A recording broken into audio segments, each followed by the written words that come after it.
प्रेम अश्रु प्रवाह। शीत ऋतु थी। वृंदावन में शीत का प्रकोप शुरू हो गया था। महर्षि सांडिल्य अपनी बात बता रहे थे। संध्या होने वाली थी। मैं संध्या गायत्री करने के लिए तैयार ही था कि सामने एक नौका आकर खड़ी हुई। हे वज्रनाभ, मेरी कुटिया यमुना जी के किनारे पर ही थी तो मैंने देख लिया, एक सखी उतरी उस नौका से, श्री राधा रानी। मैं आनंदित हो उठा था, पर अलादिनी ऐसे कैसे आती? महर्षि, मैं ललिता सखी, उन अलादिनी की निज सहचरी ने मुझे प्रणाम किया था। आओ, मैं आपको पहचानता हूँ, मैंने कहा और एक आसन देकर उन सखी को प्रणाम किया। वो कुछ देर तक बोली ही नहीं, पर श्री राधा की सखी थी, वो कोई साधारण नहीं। महर्षि, मैं आपसे कुछ कहने आई हूँ और पूछने भी।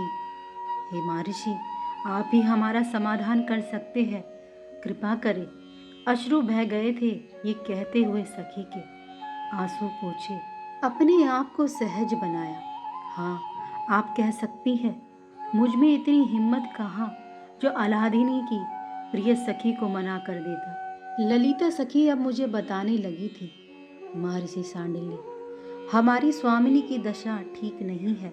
वो अब लोगों को पहचानती भी नहीं है। सुबह उठती है, श्री राधा तो जिद करने लग जाती है। कहती है, दही बेचने जाऊंगी, माखन बेचने जाऊंगी नंदगांव। हम बहुत समझाती हैं। ललिता सखी को बीच में अपनी बातें रोकनी पड़ी, क्योंकि गला रुंध गया था उनका। अश्रु बरस पड़े थे। हे वज्रनाभ, मैंने जल पिलाया ललिता सखी को। फिर कुछ देर बाद उन्होंने बोलना शुरू किया। महर्षि, उन्माद बढ़ता जा रहा है श्री राधा रानी का। कल की बात कहने लगी, महाराज है आज वृंदावन में, मैं जाऊंगी, चलो। अरे ललिते, तू इस तरह मुझे क्यों देख रही है? मुझे सजा दे, मेरा श्रृंगार कर।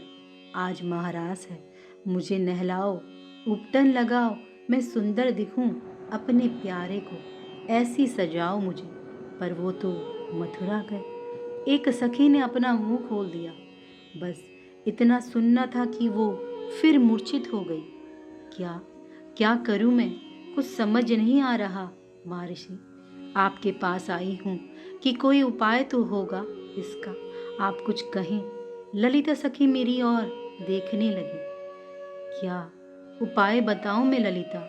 कृष्ण अब शायद ही आए इस वृंदावन में।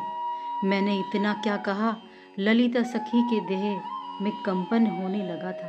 आप ऐसा ना कहें, हमारी स्वामिनी शरीर त्याग देंगी, फिर हम भी कहाँ बचेंगी। वज्रनाथ, मैं सबको समझा सकता था, पर इन सखियों को कैसे समझाऊं? ये तो प्यार की मारी है, इन्हें विधाता भी नहीं समझा सकते, और क्या समझाएं। महर्षि, बड़ी बुरी स्थिति है। संध्या को मूर्छा टूटी तो चरण दबा रही थी। कीर्ति रानी अपनी लाडली के आंसू गिरा रहे थे अपनी प्यारी पुत्री को देखते हुए। श्री वृषभान जी। ललिते उठी एकाएक श्री राधा रानी। क्या बताऊं महर्षि, लाडली का क्रंदन अब सुना नहीं जाता। ये कौन? मैया कीर्ति रानी को देखते हुए पूछने लगी श्री राधा। और ये कौन है? वृषभान बाबा को भी देखकर पूछती है। ये है आपकी माता कीर्ति रानी। मैंने अपने आप को संभालते हुए उत्तर दिया। और ये बरसाने के मुखिया वृषभान जी और आपके पिताजी। फिर मैं कौन हूँ? क्या बीत रही होगी हम पर ये सब सुनते हुए? मैया कीर्ति रानी रोने लगी। तो मैंने ही मना किया, आप मत रोइए, नहीं तो मैं संभाल नहीं पाऊंगी। बोलना, मैं कौन हूँ? फिर पूछा था मुझसे, आप है श्री राधा। मैंने उत्तर दिया, कौन श्री राधा? ये कैसा प्रश्न था? क्या उत्तर देती मैं श्री राधा रानी को? बताओ ना, राधा कौन है? मैं राधा हूँ, तो राधा का परिचय? मैं हिलकियों से रो गई। हे विधाता, अब लाडली का दुख इससे ज्यादा देखा नहीं जा रहा। रो क्यों रही है? बताना, राधा कौन है? श्री राधा ने फिर पूछा था मुझसे। श्याम की राधा, कृष्ण की राधा, कन्हई की राधा। बस इतना सुनना था कि हा श्याम, हा कृष्ण, हा प्राणधन, यही कहते हुए फिर मूर्छित हो गई। अब तो महर्षि ऐसी स्थिति हो गई है कि श्री राधा को कोई कृष्ण नाम भी न सुना दे। हम सब सावधान रहती है, क्योंकि मात्र कृष्ण के नाम से ही उन्हें उन्माद चढ़ जाता है। पर कब तक ना सुनाए? श्याम तमाल है। वृंदावन में श्याम तमाल के अनेक सघन कुंज है। आकाश में श्याम घन है। इन सब को देखकर भी कभी कभी उन्माद। महर्षि, 4 दिन पहले की बात है। श्याम तमाल को देखकर मेरे श्याम, मेरे प्यारे कहते हुए दौड़ पड़ी थी। मोर को देखती है तो उन्हें आलिंगन करने के लिए दौड़ पड़ती है। कहती है मेरा श्याम है ये। उसी दिन की बात है महर्षि। यमुना में बाढ़ आई हुई थी। उफनती यमुना में हा श्याम कहते हुए कूद गई हमारी लाडली।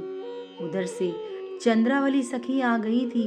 वैसे तो हमारी श्री राधा से ईर्ष्या करती थी ये चंद्रावली, पर पता नहीं क्यों जब से कन्हई गई है मथुरा, तब से हमारी श्री राधा रानी के प्रति इनका प्रेम बढ़ गया है।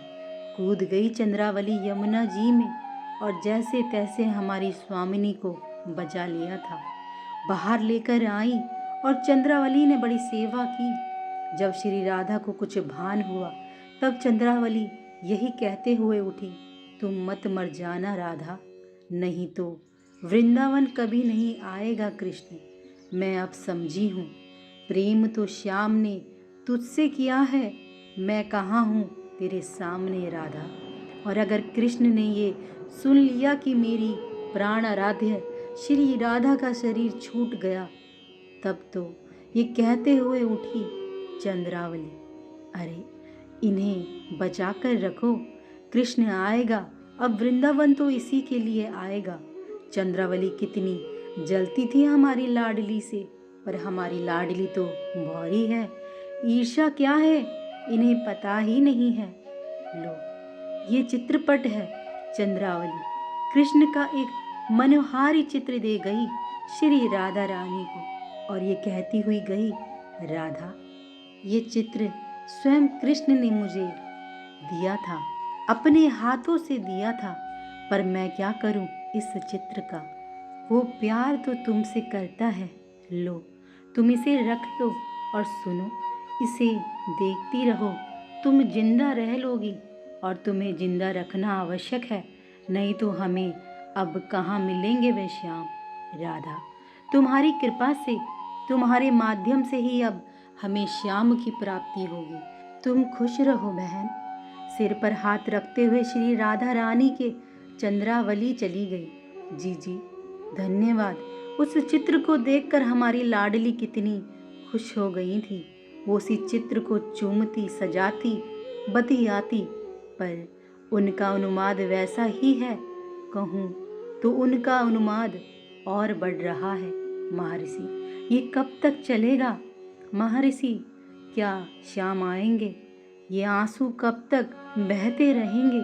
महर्षि, मैं आपके पास आई ही इसलिए हूँ कि आप मुझे श्री राधा कृष्ण के बारे में कुछ बताएं। ललिता सखी की बातें सुनकर मैंने प्रथम उन्हें प्रणाम किया। वो चकित भाव से मुझे देखने लगी। मैंने हाथ जोड़ लिए। हे ललिता अम्बा, आप ही चिद शक्ति की मूल हो, आप ही परा प्रकृति हो, भगवान शिव के हृदय में विराजने वाली हे मूल प्रकृति की स्वामिनी, आपकी जय हो, जय हो। स्तुति करते हुए आनंदित हो रहे हैं महर्षि। तब कहते हैं, आप सबकी स्वामिनी है, पर आपकी भी जो स्वामिनी है वो ब्रह्म की अलाधिनी शक्ति है। फिर उनकी बात कौन कर सकता है?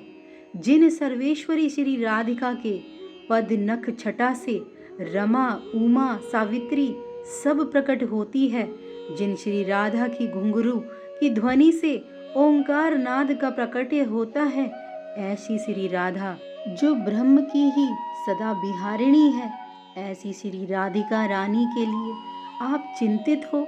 ये सब लीला है, ब्रह्म लीला कर रहा है। हे ललिता अम्बा, आपको कौन समझा सकता है? प्रेम में संयोग और वियोग दोनों ही होते हैं। संयोग हो और वियोग ना हो तो प्रेम पूर्ण रूप से खिल नहीं पाता, न उसकी सुगंध ही फैल पाती है। आकार लेकर प्रकट हुए हैं पृथ्वी पर ब्रह्म और अलादिनी, तो उस विशुद्ध प्रेम के प्रसार और प्रचार के लिए ही ना। हे ललिता देवी, मिलन हुआ, रास लीला हुई, महारास भी पूर्ण हुआ। अब वियोग का दर्शन कराया जा रहा है, क्योंकि प्रेम पुष्ट मात्र वियोग से होता है, संयोग से नहीं। 100 वर्ष तक का वियोग, 100 वर्ष तक ऐसे ही रहना पड़ेगा, महर्षि ने ललिता देवी को बताया। ललिता सखी समझ गई, ये अवतार काल की लीला है और ये लीला अभी 100 वर्ष तक ऐसे ही चलने वाली है। ललिता सखी ने प्रणाम किया महर्षि को और वहां से चल दी, क्योंकि लीला है। नौका को चलाते हुए रात में बरसाने पहुंची थी ललिता सखी। जय श्री राधा, जय श्री हरिवंश।